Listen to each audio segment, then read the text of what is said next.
আমার কাছে স্থানীয় মনে হয়েছে।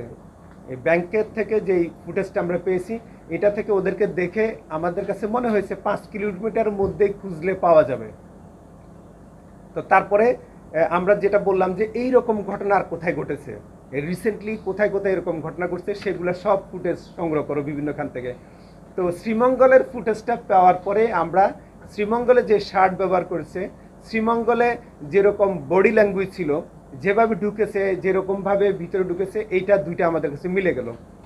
তো আর বাকিটা বলা যাবে না। ওই দুইটা ঘটনাকে ম্যাচ করে আমরা ফাইন্ড আউট করছি যে কারা এখানে জড়িত। ব্যাংক কর্তৃপক্ষের সাথে আমি ব্যক্তিগতভাবে অনেক কথা বলেছি। আসলে এরকম একটা ঘটনা ঘটার পরে তারা নিজেরও ট্রমাটাইজ। যে কোনো প্রতিষ্ঠানে এরকম ঘটনা ঘটলে তাদের প্রতিষ্ঠানের উপরও দায়বদ্ধতা চলে আসে। স্বাভাবিক কারণে ব্যাংকে যারা কর্মরত ছিলেন, যাদের কাছে সিকিউরিটি লক ছিল, বিভিন্ন বিশ্বাসে ছিল, তো তারা একটু নিজেরা চিন্তিত তাদের চাকুরি নিয়ে। মেইনলি হলো তাদের উপর ঊর্ধ্বতন কর্তৃপক্ষ কিভাবে বিষয়টা দেখবেন। আরেকটা বিষয় আমার কাছে যেটা মনে হইল, যে যেহেতু ব্যাংকের আর্থিক প্রতিষ্ঠান, তারা ঊর্ধ্বতন কর্তৃপক্ষকে জানাবেন, তাদের হাই অফিসিয়ালকে জানাবেন, তারা কি সিদ্ধান্ত দেয়, এইটার উপর এই জন্যই মনে হয় কালক্ষেপণটা করেছেন। আর দ্বিতীয় যে বিষয়টা বলেছেন, এই অপরাধী চক্র, যেমন তারা আমাদের কাছে যেটা বলেছেন, এই ঘটনাটা গত রমজানে তারা প্ল্যান করেছেন। তারা সিলেট শহরে মাঝামাঝি আসেন, সিলেট শহরে তারা মাঝে মাঝে আসেন। তো তারা যখন এদিক দিয়ে যান, তারা ওই দেখছেন যে গাড়ি থেকে দেখছেন যে এটিএম বুথটা নিচে, এবং এখানে কাজ করলে ধরা পড়া যাবে না। তারা অপেক্ষাকৃত সিকিউর প্লেসটা, তাদের কাজ করার জন্য সিকিউর নিরাপত্তা ব্যবস্থাটা দুর্বল আছে, এরকম জায়গাটা খুঁজছিলেন। তো আমার মনে হয় তারা এই এটিএম বুথের সামনে একটা বড়ই গাছ দিয়ে ঢাকনা ছিল, মানে গাছটা এমনভাবে ছিল এটিএম বুথটা রাস্তা থেকে দেখা যায় না। তো তারা বুঝছে যে যখন এখান থেকে এই আড়ালে কাজটা করা যাবে, জোর করে ঢুকবে তারা, তখন বাইরে থেকে তাদেরকে হয়তো দেখা যাবে না। এই জন্যই তারা এই জায়গাটা বেছে নিয়েছেন। আর তারা আসলে পেশাগত অপরাধী, তো অভ্যাসগত অপরাধী, যার জন্য তারা এই কাজগুলো করছেন।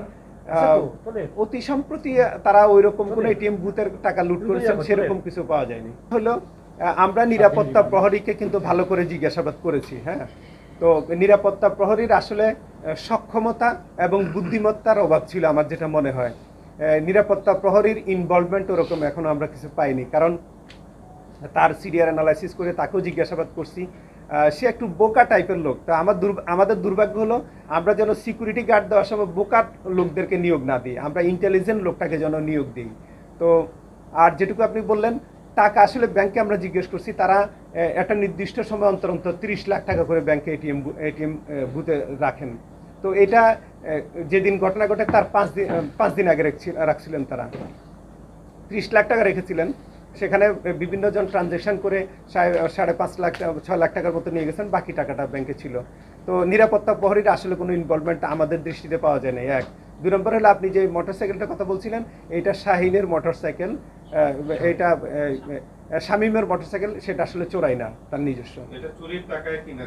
না না, ব্যাংকের টাকা ক্লিয়ার করে দিই 24,25,500, এটাই ফাইনাল।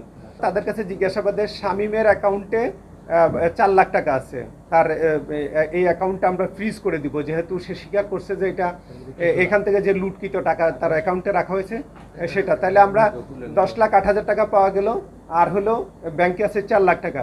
আর বাকিটা তারা জুয়ারি, একদম পেশাদার জুয়ারি। তারা বলছেন যে তারা জুয়ার টাকা এবং পারিবারিক কাজে খরচ করছেন। আমরা ইতিমধ্যে বিশেষ করে ওসমানীনগরের বিষয়টা যদি আমরা বলি, ওসমানীনগরে 38টা ব্যাংকের শাখা এবং এটিএম বুথ আছে। ইতিমধ্যেই আমরা ওই সবাইকে নিয়ে মিটিং করেছি, সব ম্যানেজারদেরকে নিয়ে। আমরা কিন্তু এটা যেমন কোরবানি ঈদের আগে, রোজার ঈদের আগে ম্যানেজারদের সাথে আমরা কিন্তু মিটিং করি, এটা আমাদের একদম নির্ধারিত মিটিং, যেন সিকিউরিটি ব্যবস্থাটা চিন্তা করা হয়। আর এই ঘটনাটা ঘটার পরে আমি আপনাকে বলেছি, শুধু সিলেটে না, আমি ব্যাংকের চেয়ারম্যান সাহেবকে চিঠি লিখেছি, আমাদের এসবিতে আমি চিঠি লিখেছি, যেন সারা বাংলাদেশের সকল ব্যাংক কর্তৃপক্ষকে এই বিষয়টা জানিয়ে দেওয়া হয়, তাদের দুর্বলতাগুলো কোথায় সেটা আমরা তুলে ধরেছি। পাশাপাশি যেটা করেছি, আমরা সিলেট জেলায় আমার 11টা থানার মধ্যে সকল থানার অফিসার ইনচার্জ ইতিমধ্যে কাজ করেছেন। তারা প্রত্যেকটা এটিএম বুথের, যত ব্যাংকের এটিএম বুথ আছে, প্রত্যেকটা নিরাপত্তা কর্মীদের নাম এবং ফোন নাম্বার আমরা সংগ্রহ করেছি। যতগুলো ব্যাংকের নিরাপত্তা কর্মীদের অলরেডি ডাটাবেজ আমাদের কাছে আছে। তা আমরা তাদেরকে বলেছি তারা যেন রাত্রিকালীন না ঘুমায়, এটা নিশ্চিত করার জন্য। এখন এটা ব্যাংক যেমন দেখবে, আমাদেরও একটু দায়িত্ব আছে। আমাদের নাইট পেট্রোল টিম যারা রাতের বেলা বের হন, আমরা তাদেরকে ইনস্ট্রাকশন দিয়েছি এই সিকিউরিটি গার্ডগুলো যেন না ঘুমাতে পারে। মানে পুলিশেরও নিয়মিত কাজের মধ্যে এই সিকিউরিটি গার্ডের লোকগুলোকে একটু খোঁজখবর নেওয়া, রাত্রিবেলায় যেন এদেরকে যেন জাগ না থাকে সেই ব্যবস্থাটা যেন পুলিশের পক্ষ থেকে নেওয়া হয়। তো মুদ্রা কথা হচ্ছে, আমরা তাদেরকে তাদের অ্যাওয়ারনেসটা ডেভেলপ করেছি, এবং পাশাপাশি পুলিশের পক্ষ যেটুকু করানো, পুলিশ তার এওয়ারের মধ্যে যে ব্যাংকগুলো পড়বে রাত্রিকালীন গিয়ে তাদের সিকিউরিটির সাথে কথাবার্তা বলবে, এই নির্দেশনা আমরা দিয়েছি।